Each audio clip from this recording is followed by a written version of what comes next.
સમાચાર રાજકોટમાંથી નાના મવા સર્કલ પાસે જાહેરમાં બે યુવકો વચ્ચે મારામારી થઈ। કોઈ કારણોસર બંને યુવકો બાખડી પડ્યા, જેમાં એક યુવકે અન્ય યુવકને સિટી બસ સાથે અથડાવ્યો। સમગ્ર ઘટનાનો જે વિડીયો છે એ સોશિયલ મીડિયા પર વાયરલ થયો।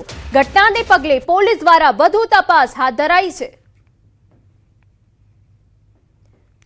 તો નાના મવા સર્કલ પાસેની આ ઘટના બની છે। બે યુવકો વચ્ચે કોઈ કારણોસર મારામારી થઈ અને બંને બાખડી પડ્યા હતા જાહેર રોડ ઉપર। અન્ય યુવકને સિટી બસ સાથે અથડાવ્યો। સમગ્ર ઘટનાનો આ જે વિડીયો છે એ સામે આવ્યો। સમાચારમાં અત્યારે બસ આટલું જ। મને આપશો રજા। નમસ્કાર।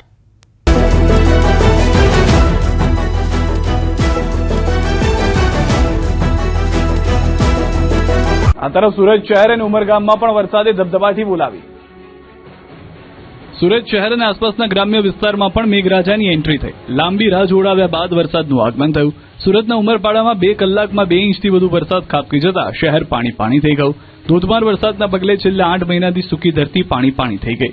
ઉમરપાડાના બજાર વિસ્તાર સહિત ગ્રામ્ય વિસ્તારોમાં વરસાદથી ખેતરો, રોડ પર પાણી ભરાયા। નદી નાળા અને નીચાણવાળા વિસ્તારોમાં પાણીની આવક શરૂ થઈ। વાતાવરણમાં ઠંડક પ્રસરી હતી। આ દ્રશ્યો સુરતના ગ્રામ્ય વિસ્તારના છે। ભારે પવન અને ગાજવીજ સાથે વરસાદ તૂટી પડ્યો। જોલવા, કડોદરા, બગુમરા, પલસાણા, હળદરુ, દસ્તાન સહિતના ગામોમાં વરસાદે જમાવટ કરી હતી।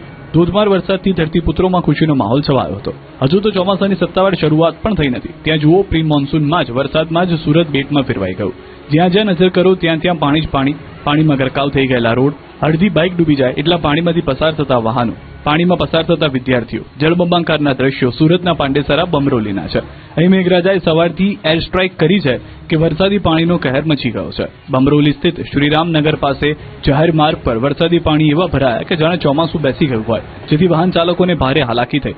અનેક ટુ વ્હીલર ચાલકો મુશ્કેલીમાં મુકાયા। ટ્રાફિકની ગતિ ધીમી પડી। નીચાણવાળા વિસ્તારોમાં પાણી ભરાવાથી જનજીવનને અસર પહોંચી છે। પ્રી મોન્સૂનની પોલ ખોલતા દ્રશ્યો પણ સુરતના લિંબાયતના છે। અહીં પણ વરસાદે સટાસટી બોલાવતા રોડ પણ નદી વહેતી હોય તેવા દ્રશ્યો સામે આવ્યા છે। ગરનાળામાં પાણી ભરાતા વાહન ચાલકો, રાહદારીઓને ભારે હાલાકી ભોગવવી પડી। આ સાથે જ સુરત મહાનગરપાલિકાની પ્રી મોન્સૂનની કામગીરી છતી થઈ ગઈ। તો સુરતના ઉધનાના હાલ પણ બેહાલ થઈ ગયા છે। અહીં પણ વરસાદ મન મૂકીને વરસતા રોડ ગાયબ થઈ ગયા। ઉધના મેઇન રોડ સહિતના રોડ જાણે બેટમાં ફેરવાયા। ઉધના વોટર પાર્ક નજીક કામગીરીમાં નિષ્ફળતાને લઈને મુખ્ય માર્ગ પર પાણી ભરાયા। પાણી ભરાતા લોકોની પાણી વચ્ચેથી પસાર થવાનો વારો આવ્યો। માત્ર 15 મિનિટમાં વરસાદે આ સ્થિતિ સર્જી દીધી છે, તો આગામી દિવસોમાં શું થશે એ મોટો સવાલ છે। તો સુરતના વરાછા, કામરેજ, અડાજણ, રેલવે સ્ટેશન વિસ્તાર, ઉધના, પાંડેસરા, અઠવા ગેટ સહિત અનેક વિસ્તારોમાં વરસાદ પડ્યો। ભારે ઉકળાટ બાદ વરસાદ પડતા વાતાવરણમાં ઠંડક પ્રસરી। વરસાદ વરસતા ગરમી અને ઉકળાટથી લોકોને રાહત મળી। સુરતના માંડવી તાલુકામાં પણ સોમવારે મેઘરાજાએ સપાટો બોલાવ્યો। વહેલી સવારથી મેઘરાજાએ પધરામણી કરતા માંડવી શહેર અને આસપાસના વિસ્તારોમાં પાણી થઈ ગયેલા દ્રશ્યો જોવા મળ્યા। રોડ અને ખેતરો પાણી